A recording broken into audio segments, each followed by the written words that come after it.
दोस्तों आज हम टीआरई 3 में पूछे गए साइंस के जितने भी क्वेश्चन है उसको देखने जा रहे हैं। तो क्वेश्चन नंबर 1 हमारा है कि अगर प्रतिरोध आर के किसी तार के टुकड़े को 5 बराबर भागों में काटे जाते हैं, इन टुकड़े को फिर पार्श्व क्रम में संयोजित कर देते हैं। यदि संयोजन का तुल्य प्रतिरोध आर डैश है तो आर अपॉन आर डैश का अनुपात का मान क्या होगा। ठीक है, तो चलिए इसको हम सॉल्व करते हैं।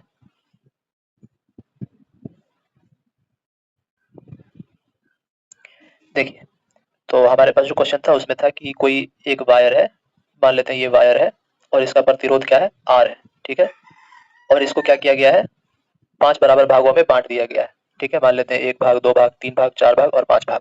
अब अगर इसको 5 बराबर भागों में बांटेंगे तो ये इसका प्रतिरोध 5 भाग में बट जाएगा। ठीक है, मान लेते हैं ये अगर 25 ओम है तो सारा कितना हो जाएगा, 5 ओम का हो जाएगा। ठीक है, और ये अगर आर है तो कितना हो जाएगा, आर अपॉन 5 हो जाएगा। सबको कितना मिलेगा, आर बटे 5। ठीक है, यानी कि इसका प्रतिरोध आर अपॉन 5 हो जाएगा, इसका भी आर अपॉन 5 हो जाएगा, इसी प्रकार से सारे का। और इस सबको क्या करना है, पार्श्व क्रम में जोड़ देना है। ठीक है, जितने भी वायर है सबको पार्श्व क्रम में जोड़ देना है। मान लेते हैं इन सारे वायर को हम क्या किए, पांचों वायर को पार्श्व क्रम में जोड़ दिए।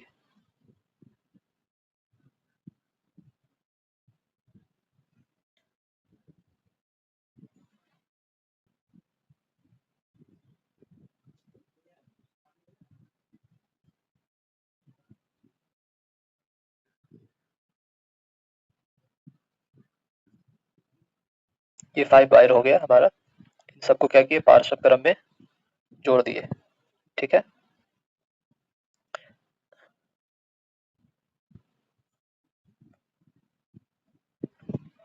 चलिए, तो ये जो हमारा इसका प्रतिरोध क्या हो जाएगा, आर बटे 5 हो जाएगा, क्योंकि 5 भाग में काटे हैं इसको। फिर इसका भी आर बटे 5 हो जाएगा, इसका भी r upon 5 and so on. ठीक है, तो अब अगर इस सबको समांतर क्रम में जोड़े हैं और इसका जो प्रतिरोध आया है वो क्वेश्चन के अनुसार क्या आया है, आर डैश आया है। ठीक है, तुल्य प्रतिरोध इसका क्या आया, आर डैश आया है। तो अगर इस वाले में तुल्य प्रतिरोध की बात करें हम, तो वो क्या हो जाएगा हमारा, चूंकि समांतर क्रम में है तो 1 बाय आर डैश, ये हमारा हो जाएगा। इन सबको क्या करेंगे, जोड़ देंगे, तो 1 अपॉन आर बाई 5 पहला वाला, दूसरा 1 बाय आर बाई 5, फिर इसी प्रकार से 1 बाय आर बाई 5, और ये 5 बार होगा। ठीक है, और अगर इन सब को हम क्या करें, फिर से फर्दर कैलकुलेट करें, तो ये 1 बाय आर डैश हमारा जो होगा, इसको ऊपर ले जाएंगे तो क्या हो जाएगा, 5 बाय आर हो जाएगा। ठीक है, 1:5 by r plus 5 by r plus 5 upon r, 5 बार है तो 5 बार लिख देंगे। फिर यहाँ पे इनका जोड़ बनाएंगे तो हमारा आर, ये 5 हमारा 5 टाइम आ जाएगा, 5 प्लस 5। ठीक है, तो इन सबको जोड़ेंगे तो हमारा 25 अपॉन आर,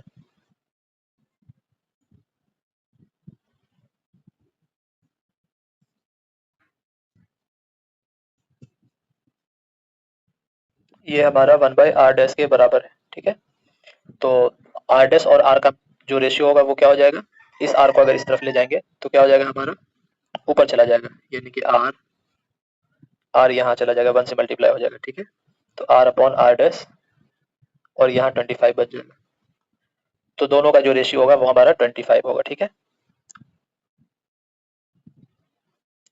तो आर अपॉन आर डैश का जो रेशियो होगा हमारा वो 25 का होगा, तो हमारा ऑप्शन नंबर सी सही होगा। ठीक है, ऑप्शन नंबर सी करेक्ट होगा। ठीक है, 25। नेक्स्ट क्वेश्चन की तरफ चलते हैं। अगला क्वेश्चन है हमारा, 8 पाई प्रतिरोध का कोई विद्युत हीटर विद्युत मेंस में 2 घंटे तक 15 एम्पीयर विद्युत धारा लेता है, तो हीटर में उत्पन्न ऊष्मा की दर क्या होगी। ठीक है, तो हमारा क्या क्या दिया हुआ है, आर हमारा दे रखा है 8 ओम, और आई का मान दे रखा है 15 एम्पीयर, और ए का मान, सॉरी ए तो हो गया, और टाइम दे रखा है यहाँ पे हमारा 2 आवर्स। ठीक है, तो हमको निकालना क्या है, उत्पन्न ऊष्मा की दर निकालना है, यानी एच निकालना है बराबर। ठीक है, तो एच जो होगा हमारा, एच बराबर होता है हमारा आई स्क्वायर आर टी। ठीक है, एच हमारा क्या होता है, आई स्क्वायर आर टी होता है। ठीक है, तो आई स्क्वायर करेंगे तो यहाँ 15 का स्क्वायर, और आर का वैल्यू हमारा कितना है, 8 है, और टी हमारा 2 है। ठीक है, 15 का स्क्वायर हो जाएगा 225 गुने 8 गुने 2, जब सबको मल्टीप्लाई करते हैं तो ये जो हमारा आंसर आता है 225 इंटू 8 इंटू 2, ये 3600 आ जाता है। ठीक है, यानी कि 2 घंटे में ये 3600 जूल ऊर्जा प्रोड्यूस करेगा। ठीक है, 3600। तो यहाँ पे हमारा कोई भी ऑप्शन नहीं होगा, यानी ऑप्शन नंबर ई होगा। ठीक है, चलिए नेक्स्ट क्वेश्चन की तरफ चलते हैं। नेक्स्ट क्वेश्चन है हमारा, किसी शब्द को छोटे अक्षर शब्द में लिखे छोटे अक्षर को पढ़ते समय आप निम्न में से कौन सा लेंस पसंद करेंगे। ठीक है, तो समय आप निम्न में से कौन सा लेंस पसंद करेंगे। तो इसमें हमारा है 50 सेंटीमीटर फोकस दूरी का उत्तल लेंस है, 50 सेंटीमीटर फोकस दूरी का अवतल लेंस है, 5 सेंटीमीटर फोकस दूरी का अवतल लेंस है। तो अगर इसी की जगह पे अगर हमारा अवतल की जगह पे उत्तल लेंस होता तो ये सही जवाब होता हमारा, लेकिन चूंकि इसमें उत्तल लेंस सिर्फ एक जगह दे रखा है तो हमारा ऑप्शन नंबर ए होता, लेकिन बीपीएससी ने इसे सही माना है। हालांकि अगर एनसीईआरटी से देखा जाए तो एनसीईआरटी के क्लास 10th के 10th चैप्टर लाइट जो है हमारा, उसका प्रकाश परावर्तन तथा अपवर्तन है, प्रकाश परावर्तन तथा अपवर्तन चैप्टर में सेम क्वेश्चन दे रखा है, लेकिन उसमें ऑप्शन हमारा अवतल लेंस उत्तल लेंस के साथ है और वही सही आंसर है। ठीक है, तो यहाँ पे उन्होंने मिस्टेक करा है, लेकिन क्या कर सकते हैं।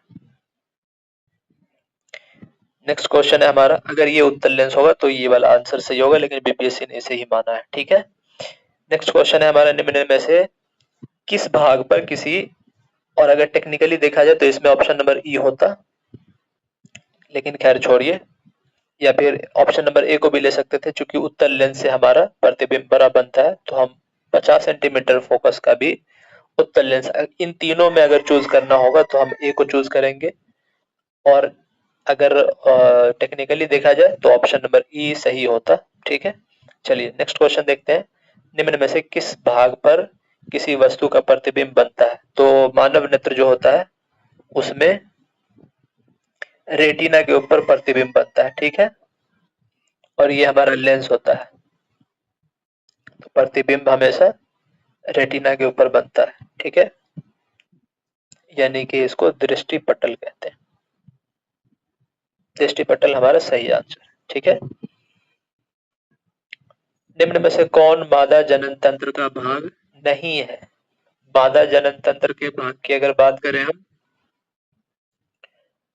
तो इसमें नहीं पूछा, अंडाशय हमारा मादा जनन तंत्र का भाग है। ठीक है, गर्भाशय भी है, शुक्रवाहिका हमारा मादा जनन तंत्र का भाग नहीं है, इसीलिए ऑप्शन नंबर सी हमारा सही होगा। ठीक है, नेक्स्ट क्वेश्चन है हमारा, पराग कोश में क्या होते हैं। पराग कोश में परागकण पाए जाते हैं। ठीक है, पराग कोश में परागकण पाए जाते हैं। तो अगला क्वेश्चन है हमारा, अलैंगिक जनन मुकुलन द्वारा कहाँ होता है। ठीक है, तो अलैंगिक जनन हमारा मुकुलन द्वारा यीस्ट में होता है। ठीक है, ऑप्शन नंबर बी हमारा करेक्ट होगा।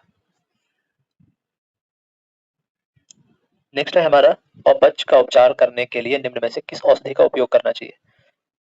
तो अपच का उपचार करने के लिए प्रति अम्ल एंटी एसिड का इस्तेमाल करना चाहिए। ठीक है, तो यहीं पे हमारा क्वेश्चन समाप्त होता है, बाकी जो क्वेश्चन है वो हमारा जनरल का है। ठीक है,